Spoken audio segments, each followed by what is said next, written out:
अक्टूबर से है शारदीय नवरात्रे और नवरात्रों में बहुत सारे भक्तजन अखंड ज्योत भी करते हैं, अखंड ज्योत जलाते हैं अपने घरों में। और अखंड ज्योत के क्या क्या नियम होते हैं, अखंड ज्योत कैसे जलाई जाती है। फ्रेंड्स, बहुत सारे लोग ना जो पहली बार अखंड ज्योत जलाने जा रहे हैं, अखंड ज्योत जलाने की सोच रहे हैं, उनके मन में बस एक ही सवाल होता है कि अखंड ज्योत कैसे जलाएं, माता के किस तरफ स्थापना करनी है अखंड ज्योत की, अखंड ज्योत का क्या कैसे ध्यान रखना है, अखंड ज्योत के क्या क्या नियम होते हैं। ये सारी जानकारी इस वीडियो में हम आपके साथ आज शेयर करेंगे। अखंड ज्योत जला के दिखाएंगे, अखंड ज्योत कैसे जलानी है, किस में जलानी है, ये सारी जानकारी इस वीडियो में आपको मिल जाएगी। तो देखिए, सबसे पहले हम करते हैं दियों की बात। तो हमें दिया कैसा लेना है, देखिए आप दिया किसी भी धातु का भी ले सकते हैं, ठीक है, या फिर मिट्टी का भी ले सकते हैं। अगर आप इस तरीके का दिया ले रहे हैं, देखिए गर्मी है अभी, तो हम इस तरीके का दिया ही लेना पसंद करेंगे, क्योंकि गर्मियों में पंखे वगैरह चलते हैं या फिर हम पोछा वगैरह लगाते हैं तो पंखा चला लेते हैं, तो अखंड ज्योत ना शांत ना हो, उसके लिए हमें ध्यान रखना है, ढक के रखनी है। या फिर आप इस तरीके का दिया भी ले सकते हैं, देखिए खुला वाला। उस दिए में क्या होता है कि उसमें स्वास्तिक होते हैं नीचे, तो थोड़ा घी डालने का स्पेस कम मिलता है। तो आप चाहें तो मिट्टी का दिया भी ले सकते हैं। मिट्टी के दिए में बस एक नुकसान है, चाहे आप कितना भी गला लो इसको पानी में, थोड़ा बहुत ना तेल सोखता ही है, ठीक है। तो ये जल्दी जल्दी तेल सोखता है, जल्दी नहीं सोखेगा, लेकिन थोड़ा कम तेल तो सोखता ही है। तो इसीलिए दिए या जो मिट्टी का दिया भी आप चाहें तो ले सकते हैं, लेकिन मिट्टी सबसे शुद्ध होती है, ठीक है। आप चाहें तो मिट्टी का दिया ले सकते हैं, लेकिन मिट्टी का दिया बड़ा लें। या फिर आप इस तरीके का दिया ले लें, खुला दिया। अगर आपके यहाँ पंखे वगैरह नहीं चलते या फिर इसके ढकने के लिए कुछ है स्टैंड, तो आप ले सकते हैं इस तरीके का दिया। इस तरीके का दिया आपको बड़ा लेना है, बड़े साइज का लेना है, ताकि आपको बार बार ना इसमें घी ना डालना पड़े। अब हम अखंड ज्योत बाती कैसी लेंगे, बाती हमें लेनी है सवा हाथ की, और घर की बनी हुई बाती लेंगे तो बहुत अच्छा रहेगा आपके लिए, क्योंकि बाहर की बातियाँ ना बहुत मोटी होती हैं, वो बढ़ाने में खिसकाने में बहुत ज़्यादा दिक्कत देती हैं, और ना मोटी बहुत ज़्यादा होती है और छोटी भी होती है। हम सवा हाथ की बाती जो घर में बनाएंगे ना मोली से, वो बहुत मतलब पूरे 9 दिन चल जाती है और बच भी जाती है वो बाती। तो ना ये शुभ संकेत भी नहीं है कि पूरी बाती जल जाए, थोड़ी बचनी चाहिए लास्ट में जब नौवीं होती है, ठीक है। तो ये बाती हमने इस तरीके से डाल ली है, हमने घर में ही बनाई है, इसकी वीडियो भी मैं आपके साथ शेयर कर दूंगी कि सवा हाथ की बाती कैसे बनाई जाती है। तो अब और बाती ज़्यादा मोटी भी नहीं बनानी।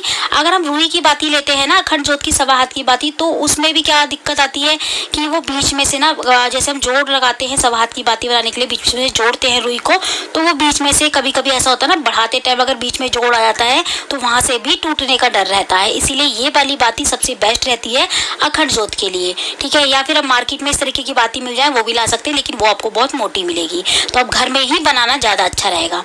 तो हमने बाती लगा ली है। बाती का जो खुला हुआ हिस्सा होता है वो हमें ऊपर रखना है, जो बंद हिस्सा होता है वो हमें नीचे रखना है, ठीक है। इस चीज़ का आपको ध्यान रखना है। वो इसीलिए क्योंकि बंद हिस्सा जब ऊपर होता है ना, तो हम जब ऊपर खींचते हैं बाती को, तो उसमें जो सरवटे जब अंटे पड़ जाते हैं ना, वो नहीं पड़ते खुले हिस्से से, बंद हिस्से से पड़ जाते हैं, लेकिन खुले हिस्से से अंटे नहीं पड़ते। अब हम ना एक प्लेट ले लेंगे।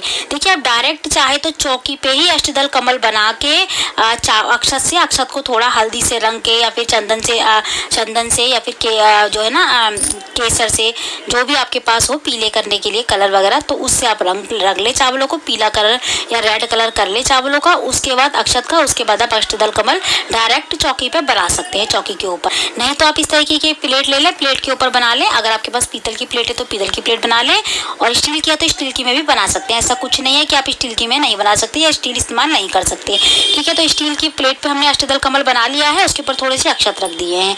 चाहे तो आप डायरेक्ट देखिए इस तरीके से माता के सीधे हाथ की तरफ अक्षत रख के और पोटली बना ले इस तरीके की, और उसके ऊपर भी डायरेक्ट माता जो है ना अखंड ज्योत की स्थापना कर सकते हैं, या फिर इस तरीके से भी कर सकते हैं। तो मैं तो देखिए प्लेट में ही रखना ठीक लगता है मुझे, तो मैं प्लेट में ही रखती हूँ अखंड ज्योत, ठीक है। प्लेट में ही स्थापना करती हूँ इसी तरीके से, चौकी के ऊपर नहीं करती डायरेक्ट। कभी कभी ऐसा होता है ना कि घरों में अगर चूहे आ जाते हैं तो चावल खाने के उसमें, या फिर थोड़ी सी खिसका खुशबू देते हैं, तो प्लेट मुझे सबसे बेस्ट रखती हूँ। चावल मैं बहुत कम रखती हूँ, ताकि खाली इसके नीचे ही आए इस तरीके से, देखिए फैले ना, क्योंकि चूहे इनके घर में होते हैं ना, वो चावल खाने के लिए आते हैं तो खिसका देते हैं या घेर भी देते हैं कभी कभी अखंड ज्योत को। तो इस चीज़ का आपको ध्यान रखना है। चावल अगर आपके घर में चूहे हैं तो अखंड ज्योत के नीचे चावल उतने ही रखें कि आपका अखंड ज्योत का जो स्टैंड है ना, उतने ही चावल उसके नीचे ही आए। हमने अखंड ज्योत रख ली है अष्टदल कमल के ऊपर, थोड़े से फूल भी चढ़ा दिए हैं। अब हम अखंड ज्योत कैसे जलाएंगे, देखिए हमें एक बाती लेनी है मोली से बना के, या फिर आप रुई की भी बाती ले सकते हैं बना के, या फिर आप मोली से भी ले सकते हैं इस तरीके की। जैसे हम बच्चे की या बड़े जनों की नज़र उतारते हैं ना, हमें इस तरीके से बाती भिगोनी है घी में, घी में भिगोने के बाद जलानी है। अब हमें क्लीपर की सहायता से, अगर आपके पास क्लीपर है, आपको क्लीपर रखना ही पड़ेगा अगर आपके पास अखंड जोत आप जला रहे हैं तो। इस तरीके से आपको उसकी लौ जो गिरती है ना नीचे, जब हम नजर उतारते हैं तो आपने देखा होगा छम छम से लौ गिरती है, टपकती है, उस टपकती हुई अग्नि से ये अखंड जोत जलनी चाहिए। तो इस तरीके से देखिए जल गई ना, जो ऊपर से टपक रही थी ना उसी ने पकड़ा है, उसी से ये जोत जली है।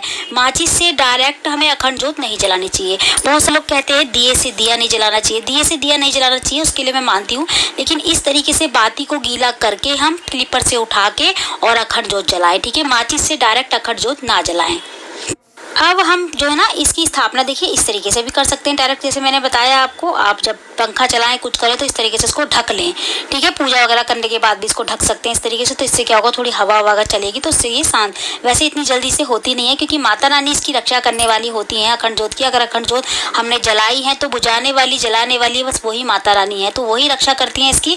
हमें टेंशन लेने की जरूरत नहीं है एक बार जलने के बाद।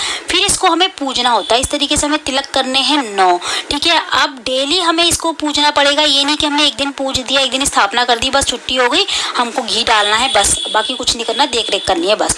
इसकी हमें डेली पूजा करनी है, डेली मोली चढ़ानी है। जो मोली आपने एक दिन पहले चढ़ाई है उसको हटा के दोबारा मोली चढ़ाएं, फूल चढ़ाएं, तिलक करें। बहुत ही सावधानी से करना है, इसको हिलाना नहीं है। और ये माता के सीधे हाथ की तरफ, अगर आप देसी घी की अखंड जोत जला रहे हैं तो आपको माता के सीधे हाथ की तरफ स्थापित करनी है। और अगर आप तेल का जला रहे हैं, जैसे कि बहुत सारे लोग तिल के तेल वगैरह की जलाते हैं ना अखंड जोत, तो माता के उल्टे हाथ की तरफ आप स्थापना करें, ठीक है। इस चीज़ का आपको ध्यान रखना है। अब थोड़े से हम अक्षत भी डाल देंगे अखंड जोत में। अक्षत से क्या होता है कि हमारा घी ना बहुत मतलब कम जलता है। जैसे अगर बिना अक्षत के हम रखे जलाएंगे तो थोड़ा मतलब जलेगा, अपनी अपनी मात्रा में जितना जलना चाहिए उतना जलेगा, लेकिन अगर हम थोड़े से अक्षत डाल देंगे ना तो अक्षत जब घी में फूलते हैं तो उससे थोड़ा कम घी जलता है। तो आप थोड़े से अक्षत इसमें डाल दें और हमें डेली